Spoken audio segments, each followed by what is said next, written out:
Good evening, everyone. Welcome to the University of Houston. If you're a student here, welcome to the Dudley Recital Hall.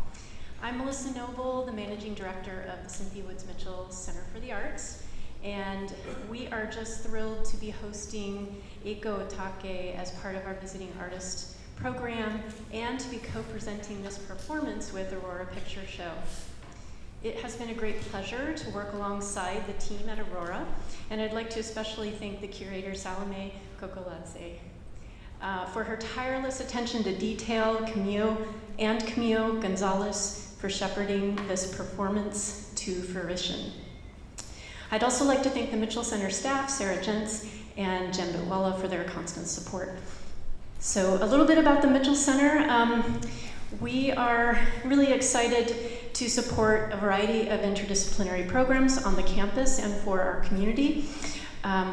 Those manifest as visiting artists coming to campus, scholarships and fellowships for postgraduate scholars and residents, as well as providing funding to faculty for projects related to their artistic research. We also commission performances, lectures, and exhibitions.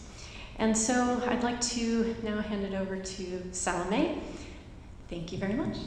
Thank you, Melissa.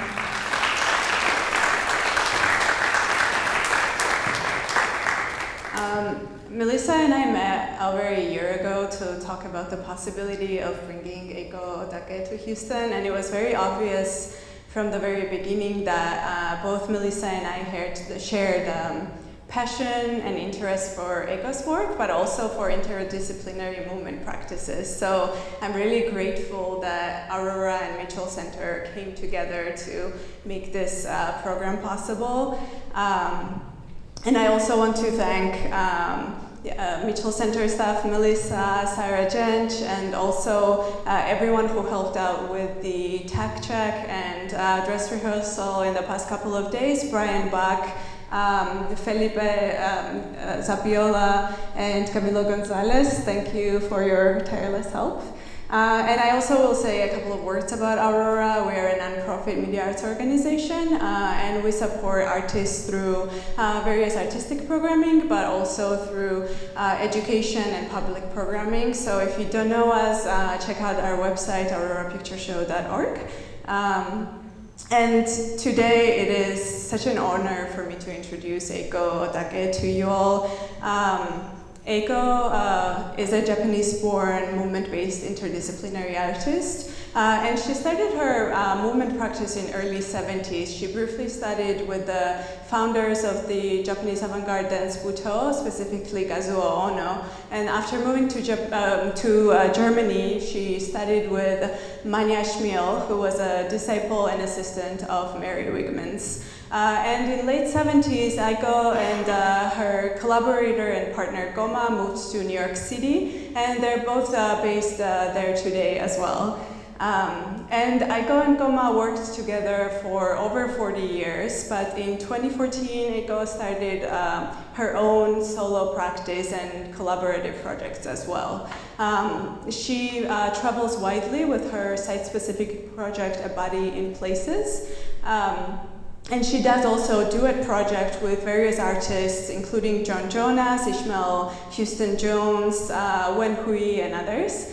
And she also has a multi-volume video installation that is spanning 10 years, and she's also traveled widely with this project. Eiko has shown her work at the Metropolitan Museum of Art, at Dance Space's platforms and other venues, and she also has received numerous awards, including the MacArthur Fellowship, Doris Duke Award, and Scripps American Dance Award. And today she's bringing to us A Body with Fukushima, which is a project that's spanning 5 years and is a collaboration with the photographer William Johnston. They visited Fukushima repeatedly from 2014 to 2019 and documented Eiko's performance in different spots in Fukushima. And Eiko's projection. Can you hear me? Okay. This projection today will incorporate some images from the documentation as well as the text that she sort of wrote in response to different places that was performing in. And the text is written from the present tense perspective to showcase what she was thinking at the time. And this is her first solo debut in Houston, Texas as well, so I think that's a really great thing to celebrate together. So.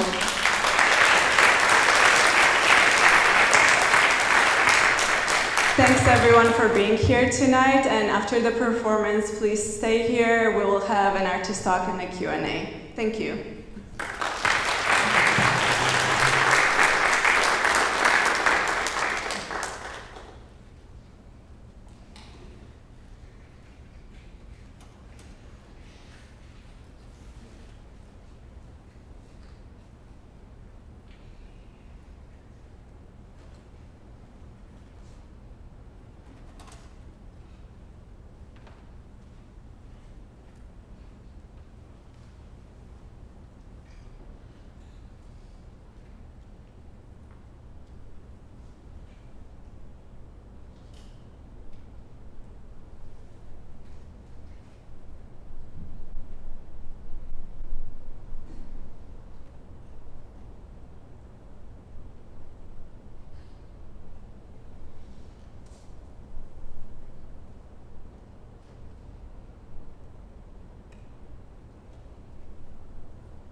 you. Thank you. I was asked to give a talk, but I think I would just ask Salome to gather some questions if you have, so I can address you, and why you're thinking about that. I'd like to say one thing. As of October 27, 2023, I just found this morning, like every half year or so, I will try to find this. As of October 27, 2023, 12 reactors in Japan are back in operation. So after 2011 disaster, by the end of the year, Japan had no nuclear reactors online. But at this point, 12 reactors are back in operation. 5 more reactors are approved to restart, and they are old ones. They're extending the years of operation beyond the original allowance. So, like older person like me, the older you get, the more problems are clearly in view. And the 10 new reactors are being constructed right now. 24 reactors, however, were and are decommissioned or to be shut down. So this is as I could find it today. So, Salome, does any of you, I will still talk even if you don't have a question, because I plan to, but I would rather hear your thoughts or questions. I will repeat your question so that everyone can hear it, so you can just raise your hand. Yes? So I really like this because I've been obsessed with nuclear disasters like Chernobyl and Fukushima my whole life.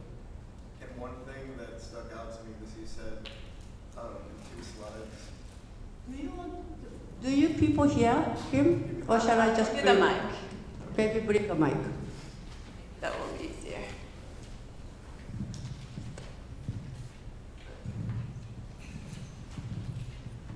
So 2 slides that stuck out to me were, you said the nuclear industry says that nuclear disasters are unimaginable.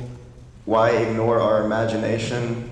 And something that's crossed my imagination is like a solar flare similar to the 1921 one that would knock down like 400 nuclear reactors in a split second.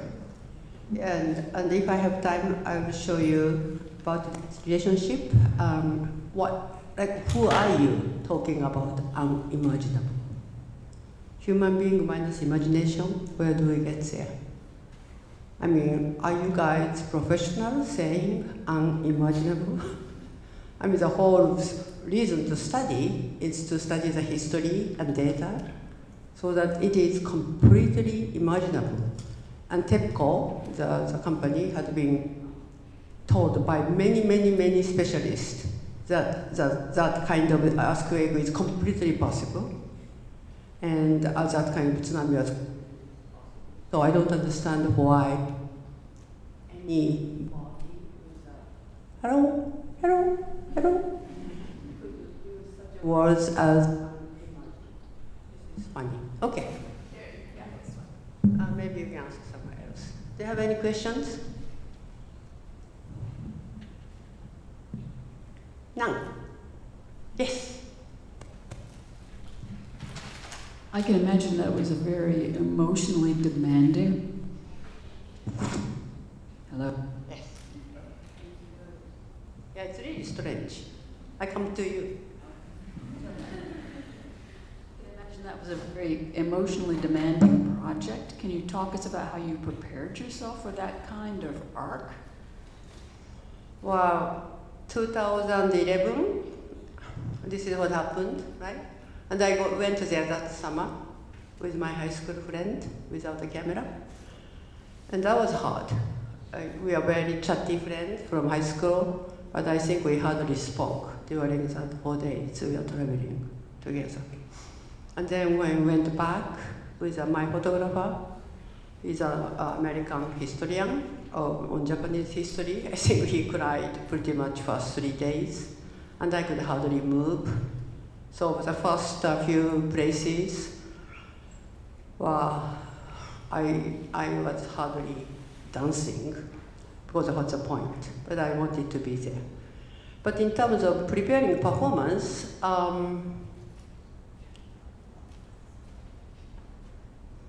I canceled several things today just to think about. And it was great with the people helping me and this place. And I was also editing. I edit all those videos.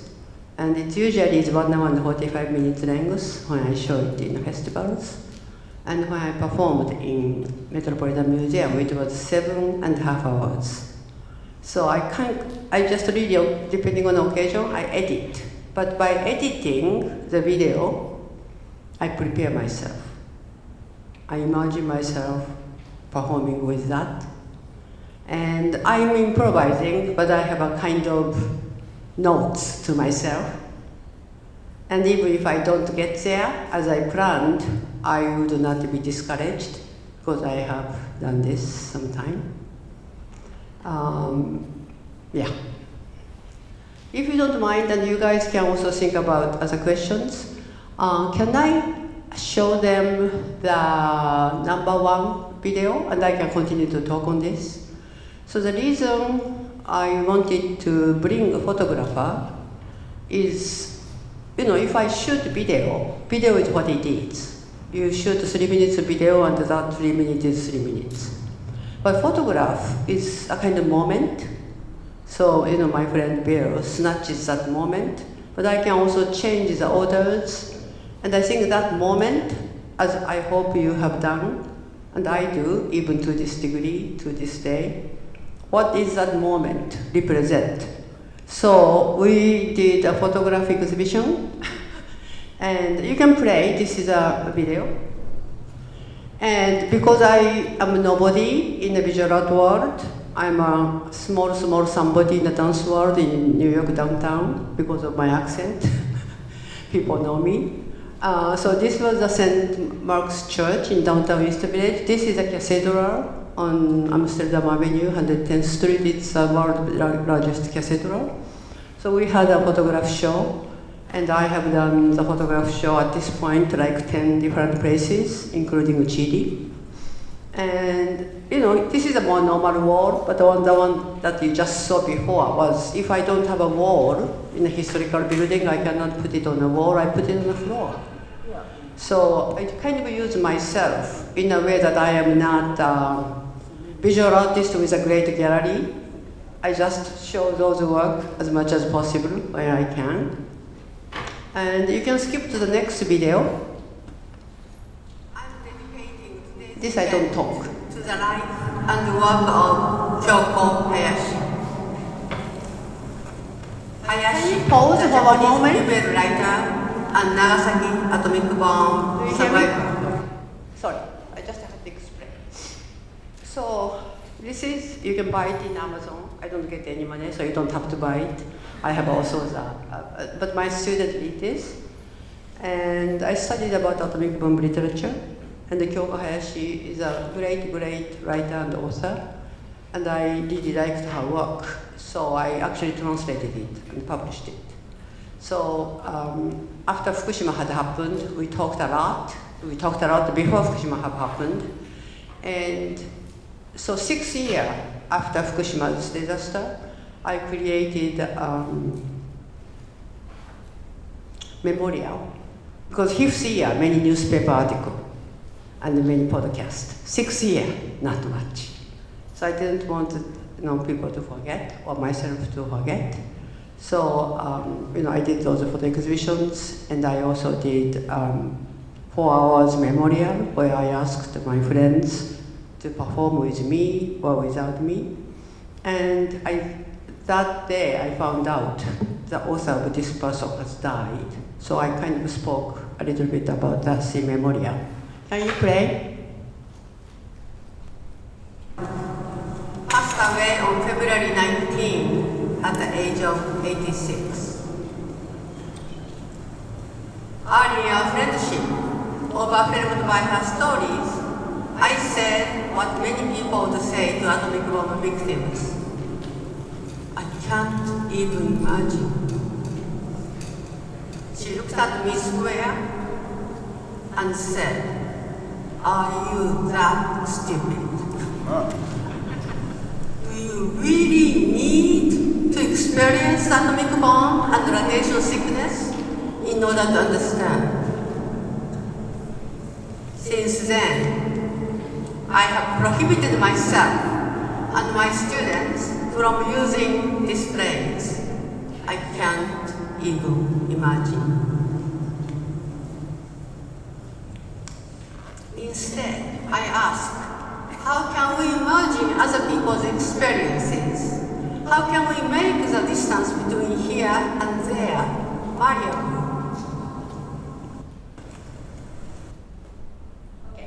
So just a little, the speech was a lot longer.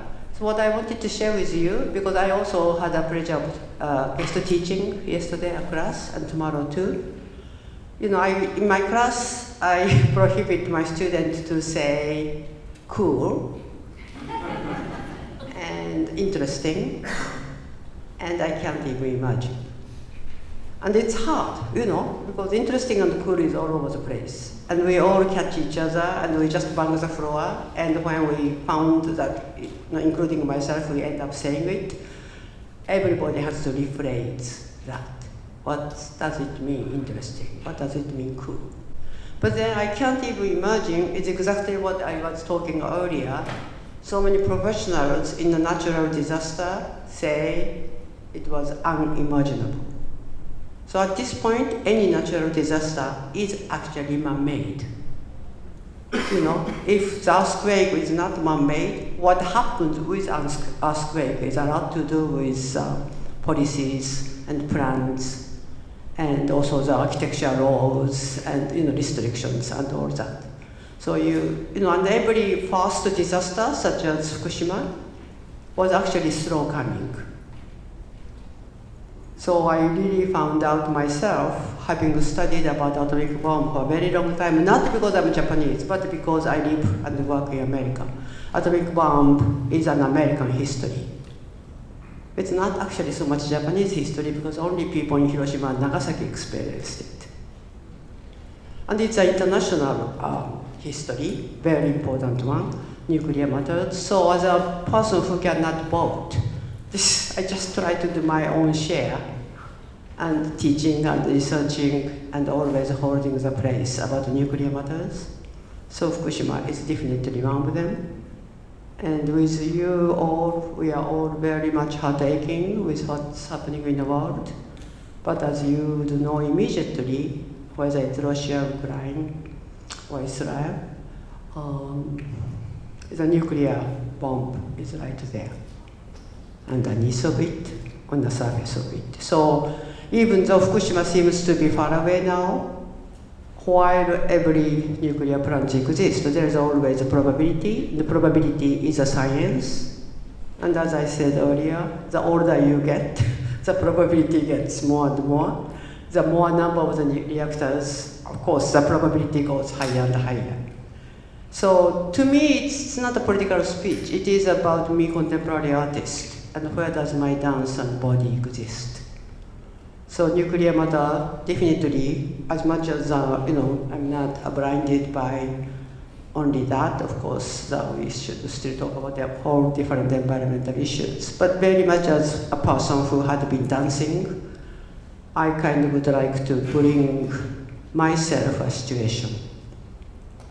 Where, how, with whom do I dance? So that's that. Anyone has a comment or questions on this or not at all related? Yes? I just wanted to say, also just as an aside, when I first read about this project that you were doing, there was all this news about Zaporizhzhia. They couldn't reach it and what was going on. And then I also heard a report, I'm from New York, that school children whose schools are in proximities to power plants start getting these ailments, like it does get into the soil.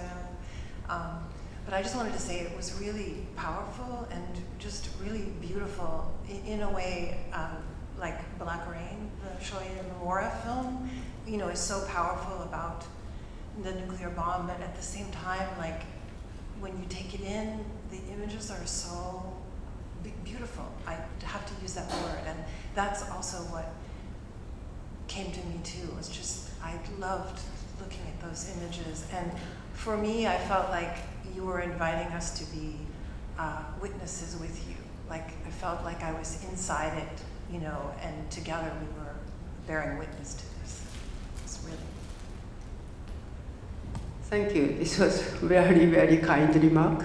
But that makes me want to say, that was beautiful, right? And sometimes, we struggle, not only myself, any artist who goes or who thinks or who deal with really horrible matter and still creating something not just ugly and horrible, right? But I saw a film from India, and I don't actually remember the filmmaker's name except his interview. In his interview, this is about all the fabric that is really printed in India, and it's very beautiful. And I heard him saying, I want to make it very beautiful so that people can watch it longer. And that kind of gives me the permission. I don't want to ornament it, but I also feel, and then I also questioned myself, this is a film, 1 hour and 48 minutes, so why am I performing with it? But I was invited to perform, so rather than saying, oh no, this is a film, I wanted also bring my body and kind of give the excuse for you guys to come to performance, but then you end up seeing the film as well. And because I think the situation in many ways has been very dire, I just feel like, it's very difficult. We plan the working year ago, and then, either the next building is in fire or the other side of the earth, the massive killing. But to the degree, with all the difficulty, I still have to protect my work a little bit. I can't just say, forget it, and I shut myself. So with that, I'm leaving tomorrow morning after the class, tomorrow evening after the class, and the day after tomorrow, I open an exhibition in Philadelphia. And I already decided pieces some time ago, and I was re-editing something. I always re-edit. And then this whole thing and happening. So I told myself, I would like not to do the show, but I don't want to only do business as usual. So where is my own sense of balance? So if you don't mind, do you mind? You have 2 minutes for me? So this is a piece I just made 5 days ago. Took me 4 or 5 days to make it. And this first piece, I have no image. And you just heard of me from Kyoko Hayashi. And this is my talking to my friend. And hopefully that you will feel where I'm coming from and how I'm addressing today, last week, 2 weeks ago, 3 weeks ago, 5 weeks ago, 2 years ago, etc., etc. Can you play the piece? I think it's not yes. Yes. Hayashi-san, you are 14 years old when you are exposed to the atomic bombing in Nagasaki, Japan, on August 9, 1945. You wrote your memories of the atomic bomb, volume after volume, until you died at the age of 86. I no longer can call you, but I remember your voice.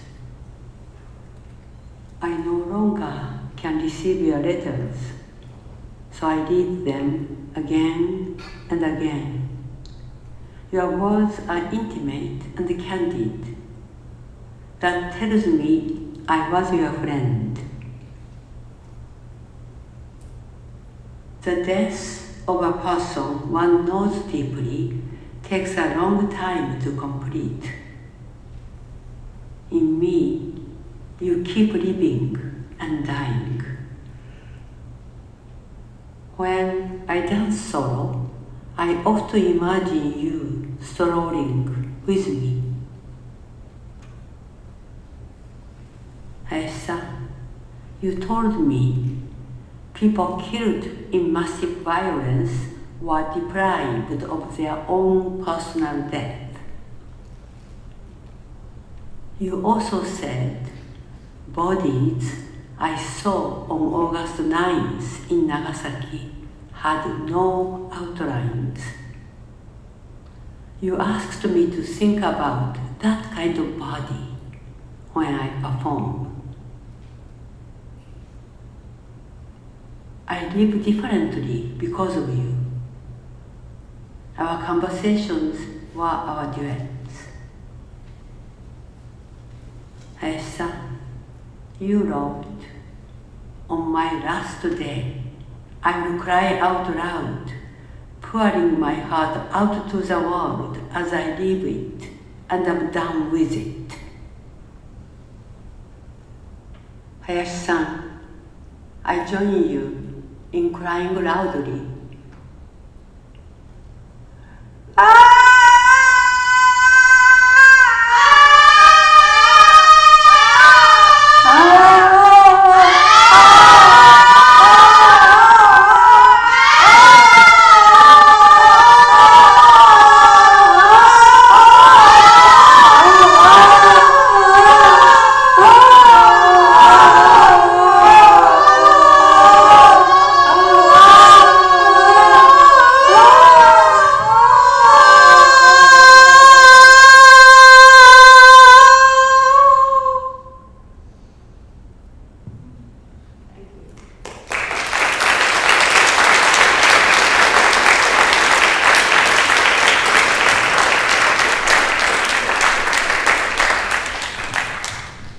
Thank you very much for coming. I hope you have a good week.